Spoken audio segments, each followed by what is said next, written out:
I do think that for a great many companies, this is going to be a period where in the next year or two, while there's economic chaos surrounding them, they'll all have less earnings.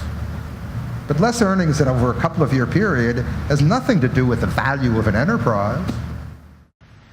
Piracy in this region is driven by these unanswered needs. It's a symptom, not a cause.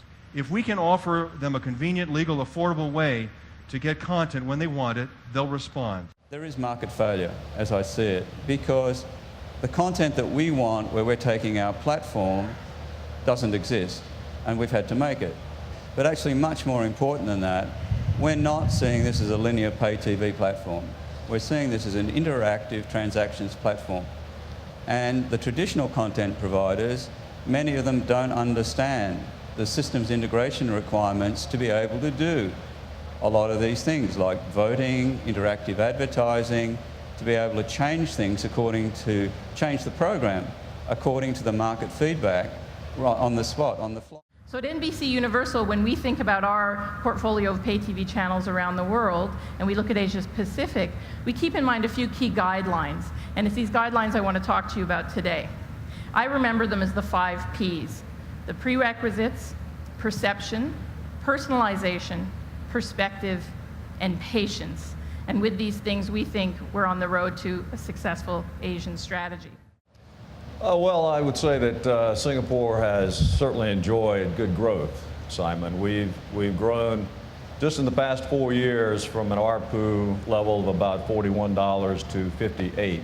That's Singapore dollars. At the same time, we've seen continued growth in customer base, which is also quite good for us.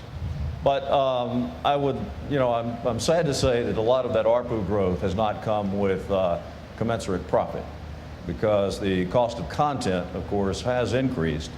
We're doing more but enjoying it less, quite frankly. I rarely watch TV on a TV set right now because I find that you'll have to tune in at a particular time and only in the living room. And sometimes I might have to fight over the TV with my mom. So I watch all of my TV online.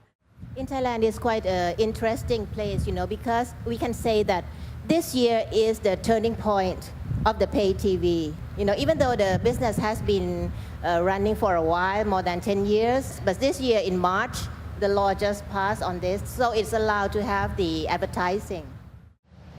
But I don't think it's fair to blame the regulators for all of the problems in the industry. I'll give you one that some of our customers are writing about at the moment, and it goes to content providers. They tend to adopt the lowest common denominator on content regulation. So because we're sending out regional feeds, if it's safe enough to cover all these territories, then that's what goes on the regional feed. I don't know, this is my personal feeling and my experience, that day by day, the accessibility to other sources of entertainment and knowledge are becoming expensive. So just paying a little amount, sitting home, you've got the theater at home, you can watch the movies, you've got the news, you've got the education, you've got everything. How many texts do you guys send a day? Does anybody talk to each other anymore? Yeah. Yes, actually, we do talk to plenty of people, but it's not really that hard, I find, to multitask. You can send a text while you're talking to someone. I mean, I could, if I really felt up to it, I could be talking to you right now in You might text. be doing that before the panel's over. And I could have been. Right. In truth, what you do is you take advantage of the situation and you spend money where your competitors can't spend money. And the result of that then is you're going to emerge from this, whenever the this is ends, you'll emerge better off for it.